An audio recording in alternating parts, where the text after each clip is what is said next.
Hi, you're watching The Appreciationist. My name is Peter Hartman. I'm your host for tonight. I'm your host every night, every Wednesday at 7 p.m. We exercise our ability to appreciate on this wonderful show. Look, I wanted to talk about what I learned this week in our first segment called What I Learned This Week. This is where I tell you something that I learned this week. I like to learn a lot of things. And this week, by paying attention to a meetup that we had recently, I discovered that there are these things called bad words. Now, I'm not talking about swear words. I'm talking about words that hold with them a particular meaning by a subsection of people that could really, I believe, hinder people from moving forward. So the word that I was using was called habit. And it was interesting to me how the room was split on the word habit, how some people thought it was fine and other people thought it was a bad word. I'm working on this story called The Children of God, and the tagline is creatures of habit. And I really see that as the power of the creator. The power of the creative force is the ability to tap into the pattern of habit. You see, habit is what creates caves, right? The dripping of water can create caves. It's what creates planets, what creates galaxies. It's the habitual actions over time, patterns of behavior over time that create the structures that we see today. And even any structure that you look at is just a pattern of vibration and orchestration of atoms, of molecules, of particles that are dancing, that are moving, that are vibrating, oscillating in a specific pattern. That creates everything to be. So I really love the word habit, but I was surprised to see that some people did not like the word habit, how it brought up feelings of victimization, of being stuck, of being unaware. And I completely get that. I have no disagreement with people finding some words to be off-putting and others to be preferential. That's what life is about, is determining your preferences. But I would like to encourage people, especially in line with the conversation that we're having today, that to sort of refresh, renew, re-engage the words that are in your experience. What I find today we're going to be talking about tabula rasa. Tabula rasa means a blank slate. It means to sort of erase the slate.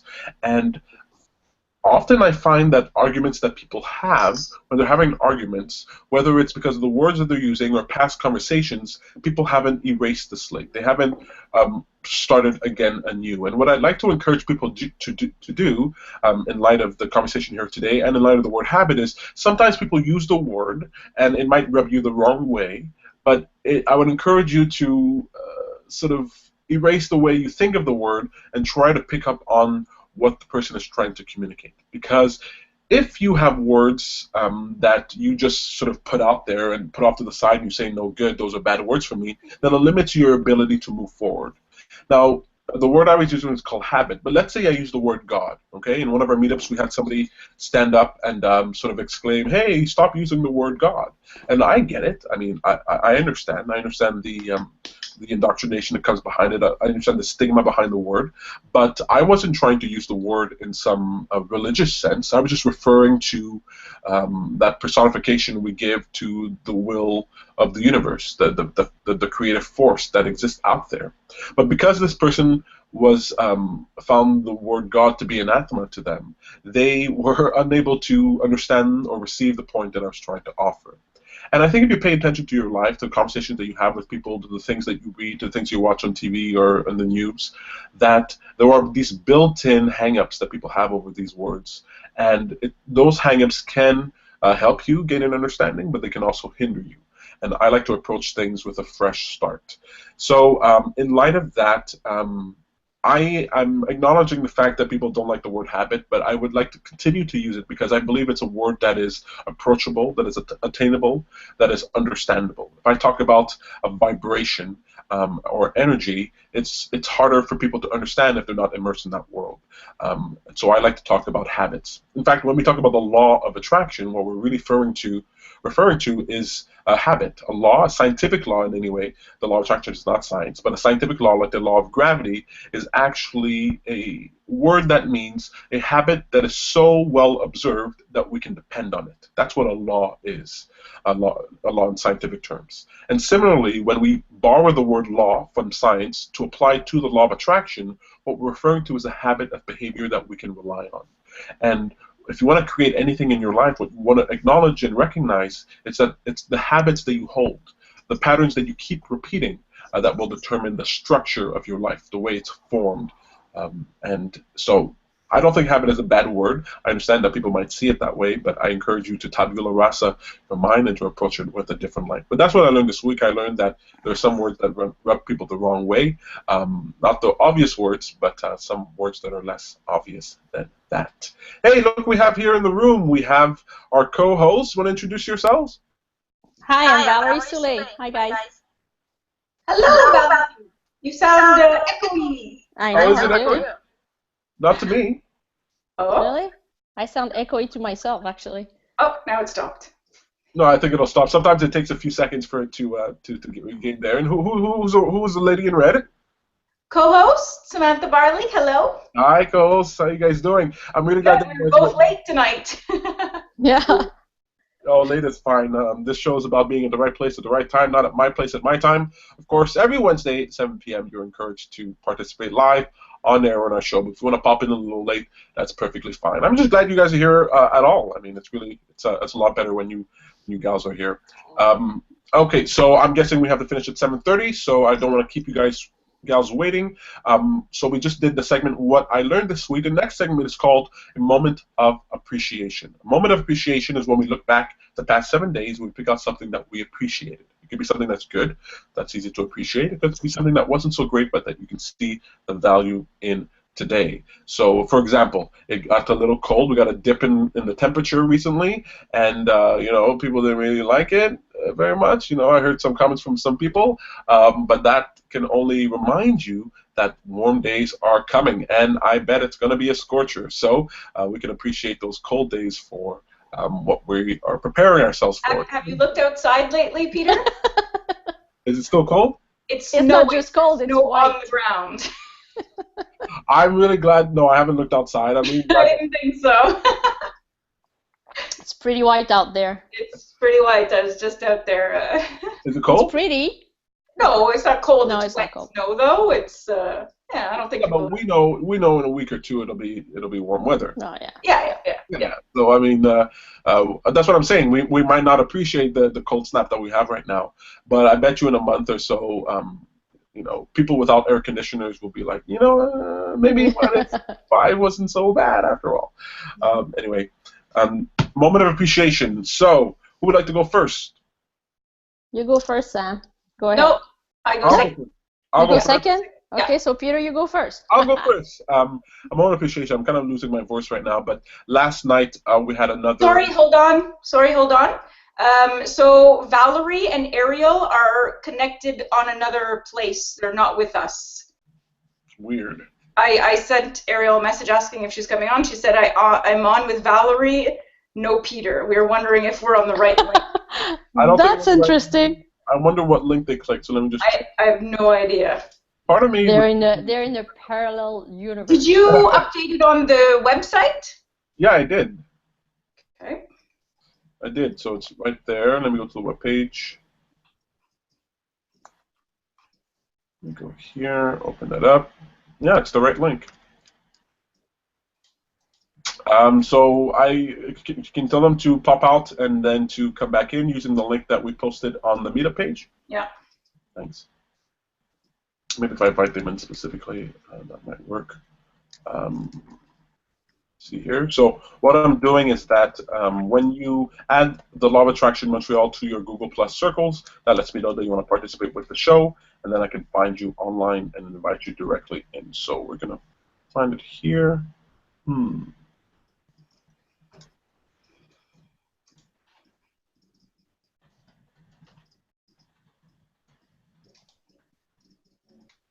And it also looks like Anne has RSVP'd for the show.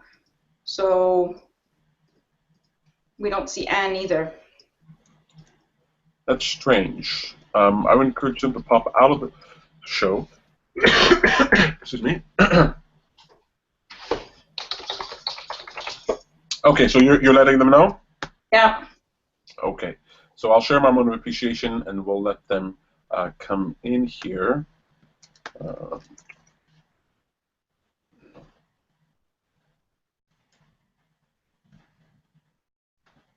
Okay, so I invited her. And our other friend is, I wonder what her name is on this. Sometimes people's names on Google Plus aren't exactly what they are in real life, so it can be kind of hard to find them. You have to use accents. Keyboard. Can you please send me the link? I'm not able to copy it. Oh, Ariel's here. Hey, welcome. And I know Valerie. Oh, is she Sometimes there? people's names on Google Plus aren't exactly what they are in real life, so Yeah, so finding us is a challenge. Ariel, if you just want to close the other windows that you have open, because we hear Peter. You must have, not able to copy it. must have a video open in the background. Yeah. So I just invited both of them over, so hopefully they'll be able to come. Ariel, I'll just put you on mute just so you know. So unmute yourself when you'd like to speak. Sam, you still there? Val's still there? Mm-hmm. Yeah. So while we're waiting here, I just want to express my appreciation for anybody who really tries to come onto the show. Usually it's as simple as clicking on a link that we post on theappreciationist.com. You click on live show there. Or you can go to our meetup page at meetup.com/TLOA-MTL. That's TLOA is in the law of attraction, MTL is in Montreal. And you click on the link that's right there. So we posted at the beginning of the show around 6:45, 6:50. That way you can come on beforehand. Right now I've invited Ariel specifically, and I've invited the other Val specifically, so hopefully they'll be able to come on with not much difficulty. Okay, so let's just see here. Ariel, do you want to unmute yourself just so we can hear if everything is okay? Okay. Am I unmuted now? Yes, we're muted now, and everything looks fine. And Hey, welcome. Yay! We made it. I wonder where you guys went to, like a parallel universe or something. Yeah. We were somewhere else. Well, we're all here now, so that's really great. What we're doing right now is called a moment of appreciation. I think everybody here knows about that. That's going to share a moment of appreciation with everybody. I was just talking about my moment of appreciation. I don't know how many of you care, but I follow American politics. And Bernie Sanders won Wisconsin last night, spoiler alert. So he won by big margins, double digits. I was really happy, so I watched it all night. That would have been the end of his campaign, so I'm really happy about that. And also, we had a great meetup on Monday about intuition and discernment. We had a great turnout, great people, taught me a few things, and I was really glad to share. So that filled my heart all warm and nice. It's always good to have a nice meetup under your belt where you don't feel, where I don't feel like hurting myself. Crying? No, let's say crying. Crying is less dramatic than hurting myself. But you know, when I didn't talk too much, when I let other people go, that's really nice. On the subject of not talking too much, anybody else have a moment of appreciation they'd like to share? Okay. I know we were talking about it before, so I don't know if the order's still the same. But we'll go with Valerie this time. I had a moment of appreciation yesterday. It happened. It wasn't planned. I was at work, and then we had a client that needed to give us a check in order so that we can book his order. And I said, well, I thought I'll go pick it up. And then after work, I went to the plateau, and I went to pick up the check. And then after that, I started walking in the street, and there was a nice sun. And then I ended up in the park, and there was like pigeons eating. Someone gave them some seeds, some grains. They were eating that, and I was observing them, and there was like the male trying to seduce the female, and then that female goes away, and then he turns around, he goes to another one, and I was laughing at them, and then people would pass, and no one looks at them, and I'm like, these days people are so busy with their own lives, you know, they just pass and they don't see anything else around, and I'm like, I'm there, I'm looking at the birds, and I'm laughing, and I don't see much people do that, but I'm just like, well, that's okay. They don't see me either. You know? So I'm just gonna appreciate this moment. So that was my moment of appreciation this week. Oh, that's good. I like that. Some nice appreciation in the park, looking at some pigeons. Yeah, the pigeons are blind. People are blind to the pigeons, and they're also blind to you. So, I get a little crazy there. Sometimes it's fun to see what you can do to get people's attention. But that's a lot of fun. I completely get. You guys ever watch the pigeons? You guys care about pigeons? Yes. They're cool, huh? I like them. I like them. I have pigeons living next door now. You know how the balcony next to mine is like a little there's often flies and stuff. Well, now there's pigeons, Peter. So Well, that's better. I have new friends. That's awesome. Really cool. Anybody else like to share a moment of appreciation? I'll share a moment of appreciation. Thanks, Ariel. I appreciate the snow that we have today. Because just for an instant, okay, I was in the grocery store, and it was a little hectic, everything is crowded, and all of a sudden somebody looked out the window of the grocery store and noticed, hey, it's snowing, and mentioned it, and it changed the whole energy around. Like, all of a sudden everybody kind of laughed, and it was like, oh, it's snowing, like, surprise, surprise kind of thing. But it just, the fact that it changed everybody's energy for just a moment today, it felt good. So, yay to the snow, and it means that spring is actually going to come. Yeah, I love that. We were just talking about that before. I kind of want to go and step out and see about the snow right now. So while Sam says her moment, Hey! I gotta go see the snow now. Everybody keeps talking about it. But I'll be right back. Sam, you want to share a moment of appreciation? Sure, you want to stay for it? Oh, you know what? I'll be right. Yeah. So, yes, my moment of appreciation is actually, it involves Ariel.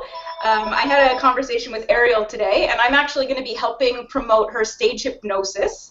I'm really looking forward to this. It's something that I've never really done before. I'm going to be contacting different organizations, schools, and stuff like that, and helping Ariel get awesome gigs to really promote her wonderful business. And so I saw Ariel perform, well, Peter and I saw her perform, I think, last year, and it was hilarious. It was so entertaining. All these people hypnotized on stage doing silly things, and it was just such a fun time. And the fact that Ariel, has that trust in me, the fact that you've chosen me to help you, Ariel, it makes me feel, warm inside, because it's not just anybody that you would choose to help promote your business and talk about you. And so I'm really excited for the new opportunity. It's something out of my comfort zone, never done it before, but I think that I can do well, and I have a lot good to say about Ariel, so I'm looking forward to it. Oh, that's really awesome. Yeah, and of course. I'm excited to have you working together with. Anyway, yay, Sam. I remember the show. I don't think I had ever really seen a show like that, and it was really fun to see. I bet it's going to be really fun to pitch that. That's really cool. Awesome. Anybody else have a moment of appreciation to share? Yeah, first of all, I want to say congratulations, Sam, and I'm really happy for you guys. Great. My moment of appreciation was this morning when I woke up. I was happy, and there was a sense of, I don't know, like spring in the air. Obviously, I was totally wrong. And I don't know, like a feeling of, well, I felt like a promise in the air or something like that. Like it was my birthday. You know what it feels like when it's your birthday, and when you're expecting presents and something new, and I don't know where it came from. I was just happy it was there, and it just felt wonderful. And so I kept it going as long as I could, and thought about it quite a few times throughout the day. And so very, very grateful for that moment. It was like a breath of fresh air. I really like that. I really love. I'm not a person who pays attention to birthdays, but I do know what it feels like. I recognize that sentiment of waking up and feeling that like birthday air in there. That the ownership of the day, the positive expectation, the feeling that comes with it. So I'm really glad that you had a moment like that. Wouldn't it be great if you could just like have an extra birthday during the year and just pick a day that you pick as your day to be reborn?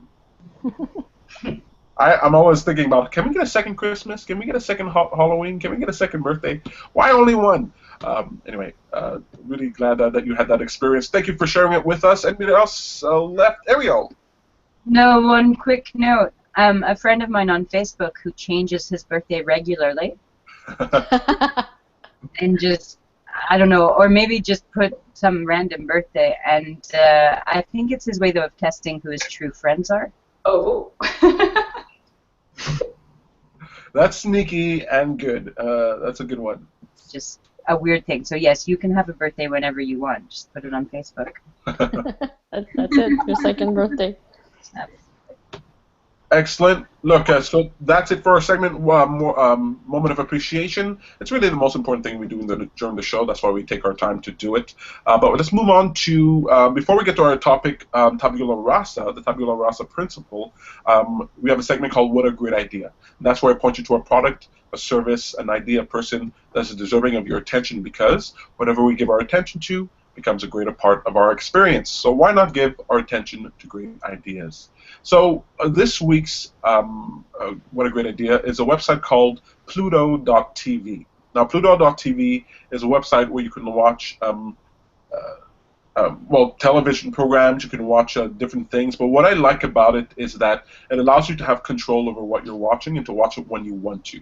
I believe that in the future, we won't be subject to the schedules that are just out there, that we will have control over what we want to watch and that we'll be able to do it on our own terms. And I love anything that allows us to do that. So if you check out Pluto.tv, it's free. You can check out, I watch politics on there, but there's food networks, there's TV shows. I just love the ability to watch it. If you are somebody who uses satellite TV and you have hundreds of channels, maybe you already experienced something like this. But this, you have no commercials, so that's always a very cool thing. So it's a cool website, Pluto.tv. I hope I know we're going to see more and more things like that, so give that your attention. This week's winner for Beloved. So every week we're giving out one free ticket to Beloved, but you got to watch the show. The winner will only announce on the show. There's no email sent. There's nothing posted anywhere else. You got to watch the show in order to find out if you won. We gave our winner out last week, so if you missed that, you can check up on those shows. I think we've had 2 or 3 episodes so far. This week is Dimitri. It's our old pal Dimitri. He used to be a co-host on the show. Just want to let him know. Hopefully he's watching. You're welcome to come to Beloved April 30th. As our guest. So your name will be on the guest list at the door. Show up and say your name. Look, today's topic, Tabula Rasa. Ariel, you posted a comment this week. You said it was a great topic. I really love it. Ariel, you're on mute, so just, yeah. I had to actually look it up, though. I didn't know at all what it meant, so I looked it up, and then I was like, oh, great topic. Well, that's good. Well, Tabula Rasa actually means a blank slate. So, do you know, like in the old days, in old-timey times, they used to write on wax tablets. Okay, so they used to have a tablet. They had a tool, and they would etch their words into a wax tablet. Do you understand what I mean by a wax tablet? Yep. It's a tablet made of cire, wax, and so when the tablet was full and they had to erase it, it wasn't like an Etch-a-Sketch where you can just shake it. What they did was that they rubbed out the tablet. They melted it and smoothed it out. And that was called tabula, tablet rasa, erasing the tablets. It's come to be known as an expression for forgetting. Tabula rasa is an expression for forgetting. And so just to quickly explain the principle, this is actually the last in our series of the 7 radical principles that we're giving. Today's number 7. Tabula rasa is to, well, you've heard the expression, treat each day as if it is your last, right? Have you heard that? Treat each day as if it is your last? Well, Tabula Rasa is about treating each day as if it is your first, okay? You want to, so I'll just read it to you here. When you go to bed, to make it part of your nightly ritual to forgive and forget. Excuse me. Excuse me. I guess the cold isn't always so great. Maybe warm weather would be better. Place yourself in the shoes of your transgressor, and to remember a time when you wanted forgiveness for a wrong that you caused, and then take that feeling into your present situation and allow yourself to forgive somebody else. So you go to bed. You don't go to bed with grudges. You don't go to bed holding on to the pains that you have. Allow yourself to forgive and to forget. And the way you do that is by reminding yourself that there were times where you yourself wanted forgiveness and to give that which you were seeking. Because I find that if you are able to, I've heard this expression for marriages, don't go to bed angry, right? If you're able to, before you go to bed, before you marinate in your in your thoughts, in your subconscious mind, which we do in our dreams, to clean out the closet, to clean out what's going on, then you'll have a better time when you wake up. Sometimes my nephew, he's in my room here, he's 1 year old, I give him a piece of crackers, and when I turn around, he hasn't eaten the crackers, he's broken it up into millions of little crumbs, and it's all over the bed. And I've got to tabula rasa the bed, or else I'm going to be sleeping in a bed of crumbs. And more metaphorically speaking, a lot of people go to bed in a bed of crumbs. They go to bed with, you know, things that irritate them, bother them, and they wake up and they wonder why they're not starting the day off well. Tabula rasa really is this principle about choosing to forget, to forgive and forget. Sometimes we forgive, but we don't forget. I say just let it go. What do you guys think about that? Do you think that forgetting is a good part of, well, now Val has forgotten us, but do you think that, I'm joking now. Do you think that forgetting is an important quality for mental health and personal development? Yes.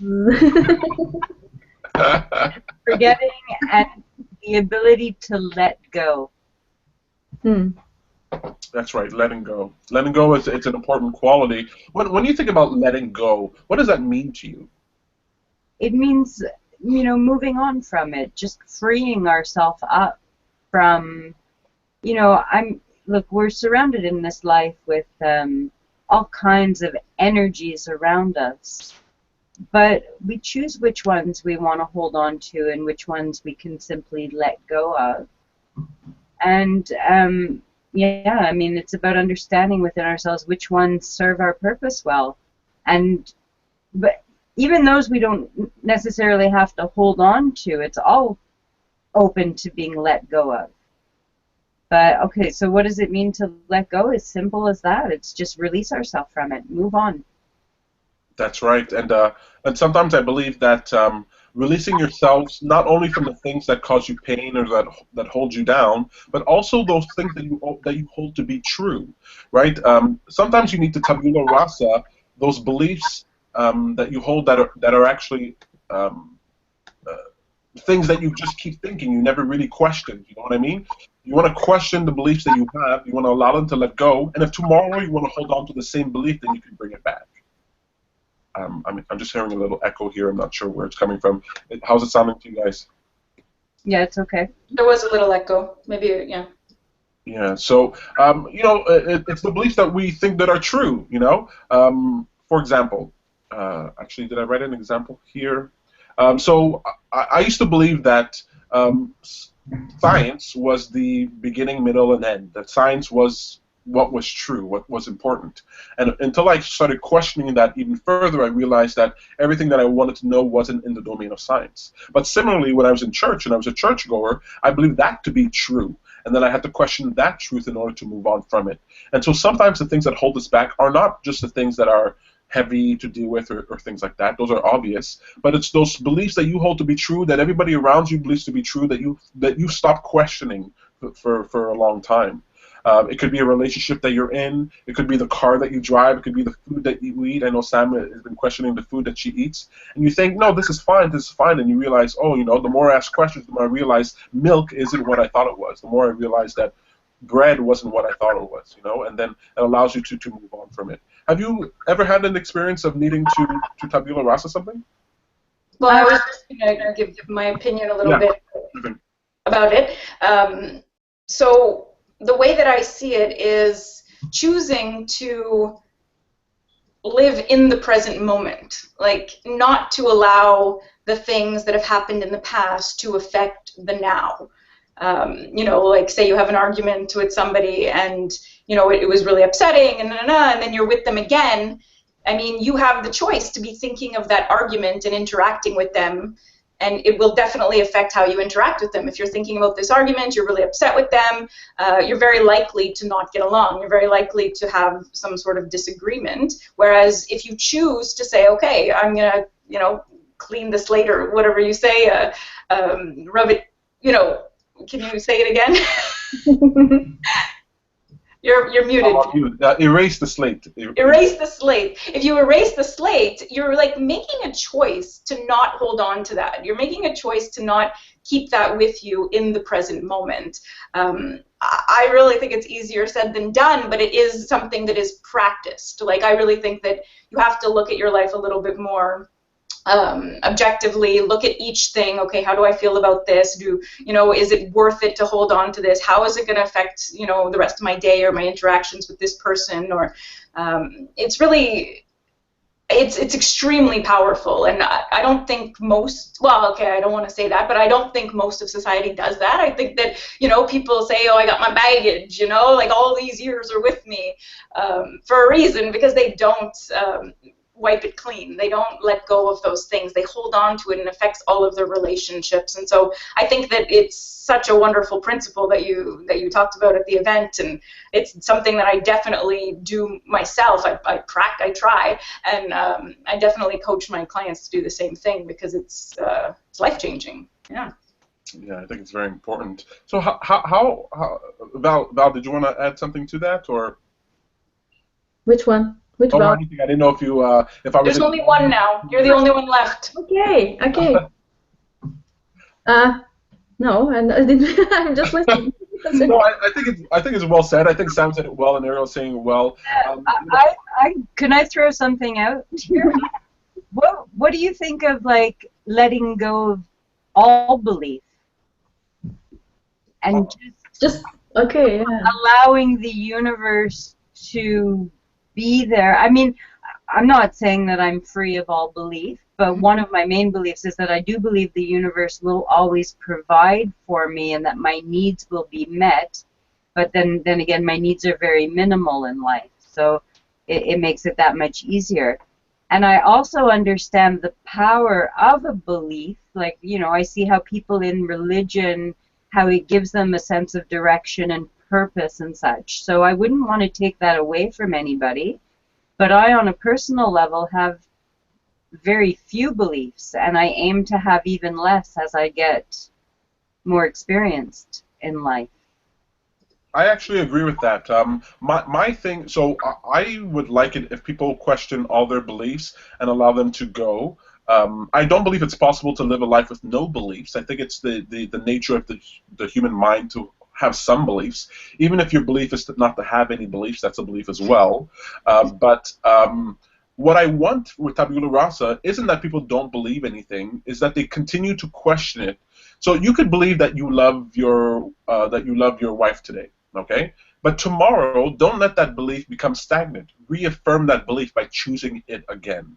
And that's the important thing. You can believe whatever you want to believe, and you can believe the same thing every day for the next 10 years. But every day for the next 10 years, question that belief so that it remains fresh. Continually challenge our own beliefs. Absolutely right. And reform them to fit us appropriately, based on how we feel. So always coming back to what it actually feels like, and that's very physical. That's right. It depends to be like water, to allow yourself to be fluid, right? And not to be restricted. When water has low energy, when the energy is taken away, when the heat energy is taken away, it becomes solidified, And what I want is for people to allow the energy to flow through them so that they're malleable. Like, I mean, look at my face, okay? This is not pretty. That's not pretty. But but I'm allowing myself to be a dirty mess, because why not? Allow myself to question what my face should look like, so that I can move on to something else. And I gave you permission. You gave me permission to do it. Yeah, you got to. Sometimes you need permission. Before I let you gals go, there is one aspect of this that I want to talk about, which is how do you forget something? Okay, how do you? So, if you wanted to forget something, how would you go about doing that? I mean, sometimes you go, okay, forget about this thing, and then all of a sudden you're thinking about that thing. How do you forget something? So for me, I wouldn't say it's like just forgetting. I would say it's, well, if you want to do something like quickly, I don't know how to just forget something. I do know how to change it around to see it in a more positive way, where then you can sort of choose to let it go, and then it becomes less important, and you eventually forget it completely. But maybe Ariel with her hypnosis can help people forget. I don't know. But yeah, that's for me. It would be like changing it to something that feels better, and then I can actually let it go. That's right. So you're talking about giving your attention to something else, right? Giving your attention to something else regularly so that Oh, sorry, go ahead, Sam. No. It was more about, so say it's a problem or something that happened that you feel bad about. To look at that in a different way, with a different perspective that feels better to you. Like to talk to yourself, to rationalize it, to make it make more sense, to say, yeah, okay, I might have done this, but it's okay, I forgive myself, and make it feel better, and then move on. Okay, so that's. I'm sorry, go ahead, Ariel. Well, I was going to say that acceptance is a part of moving on and being able to forget something. You know, and acceptance means removing ourselves from the blame of it, from, you know, just accepting it as it's part of life, or not even that it's part of life, but just part of reality. You know, whatever the situation might be, it happened. Do we have to fully forget it? No, but if we can fully accept it, then it won't make us feel bad when we do think about it, when we do remember it. And when it comes to hypnosis, I never take people into a state of forgetting something, because I feel like every memory we have has a certain purpose and value to it. And that value might even be letting go of it. So letting go is literally like acceptance. It's like Yeah, letting go and That's how accepting. I see it as well. let Yeah. it go. Yeah. I like that. So I'm just going to play devil's advocate here. There are times where, look, I'm enlightened. You know, I'm a genius. I accept that. I'll take that. I'll take those words. Those words do describe me. I get that. I am magnificent. But hey, it's the Appreciationist. Come on now. But there are times where I am not looking to accept something, at least not right now. I want to forget it. Okay? You've probably had this experience when it comes to an ex-lover. You know, you're not with them. Yes, you can look at it in different light, but what you need right now is to forget it, to let it pass through your thoughts. And this is what I realized. Like, if your mind is focused on a particular thing, if your mind is like it's like grasping something. You can't hold on to two things at the same time. You're giving your attention to one thing or the other thing. And so those moments in my life, whether it's a lover, whether I'm cleaning my house, or whatever it is, where I forget something, it's because I've given my attention to something else fully. Okay?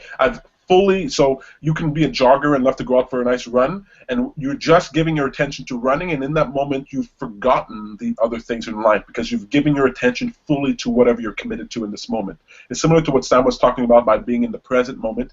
It's very important because by being focused on something that is desirable to you, that you want to give your attention to, you can't simultaneously be thinking about this other thing. You can't think about love and hate at the same time. You can't be hopeful and worry at the same time. If you give your attention fully to one thing, then the other thing is forgotten. And if you do that long enough, then even the memory of what that other thing is will fade, will become diminished. And then, because it's diminished, have you ever felt like a memory it sort of feels like alive, like it's calling you to think about it? Like you can feel the pull of a memory, the pull of a thought. It's pulling your attention. Have you ever had that feeling? So I don't want to think about this, I don't want to think about that, but something feels like it's drawing your attention to it. Oh, coming back, yeah.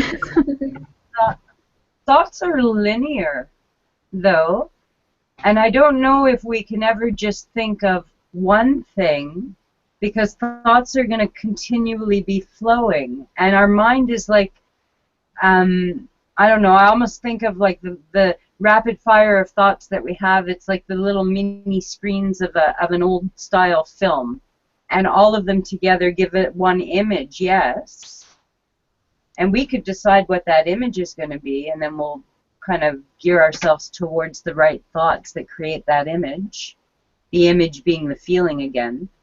Oh, Samantha? Yeah, both Sam and Val had to run. I'm sorry, I went on, but it's okay. It'll be a better show without them.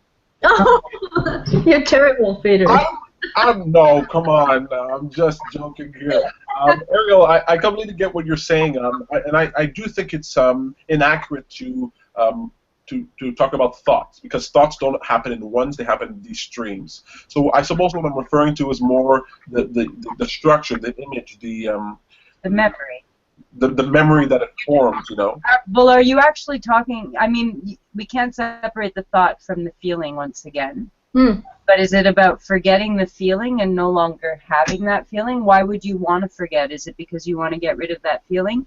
How about if you could remember a bad situation, but through pure acceptance of it, realize the value of that situation, even though it wasn't a great situation? I'm all for that, and I don't believe that everybody should just forget. You know, that's not at all what I'm talking about. What I'm talking about is, look, if somebody is going to war and they develop PTSD, sometimes the best solution is just to remove them from that war environment, to remove them from it completely, get them set up in another place so that they have a solid foundation in which to revisit the issue. So sometimes I believe forgetting temporarily is actually a good thing. You and Sam have called it acceptance. We've talked about seeing something in a different light, and I think that's valuable. But having talked to many people over the past few years, not everyone is able immediately to reframe a situation. They might not have the ability to do so, but they can allow themselves through meditation, through quieting their mind, to not give their attention to the thing that disturbs them. Say it again, Ariel? Yeah, and through counseling in order to reframe a situation. That's right. Yeah, so all I'm saying is that I understand what you're saying. I mean, and I think that forgetting, I mean, I kind of pride myself on the fact that I have a really terrible memory, and I'm really happy with the fact that I have an awful memory, because, you know, especially in my line of work, because I work with a lot of people and traumas that they've experienced in life, and I actually do a little ritual where I release their traumas. I don't take it home with me. In fact, when they leave my office, as they're going out the door, they're taking their baggage with them, their traumas going. And I've written notes, but in all honesty, I will not remember a client's story until I look at those notes again. It's almost like a, you know, that, I don't know, like a dream, the way it just... That's right. That's exactly it. That is exactly the experience that I have, that I wish that others... There are people I meet, I can tell their memory is great. I mean, they can remember an argument they had when they were 9, and I'm like, oh my God, no wonder it's harder for you to go to bed at night, for you to find your peace. We have to end the show, but I want to give you an analogy. It's not perfect, but hopefully it'll help you understand the way I'm thinking. So Sam and I, she's not here, so I'm picking on her, but Sam and I, we have a different way in which we cook in the kitchen, okay? Sam, when she cooks, she makes the food, and every bottle, every drawer, every cabinet that she opens stays open. It absolutely stays open. The mess is right there. The jars are open. The mayo is sitting out there. I don't care what it is. It's sitting on the counter. She immediately goes and eats her food, and then later on, she comes to the kitchen. She has to clean up. And when she comes to the kitchen to clean up, then she has to focus and reframe, and okay, I can get this done. I was taught to clean as you go.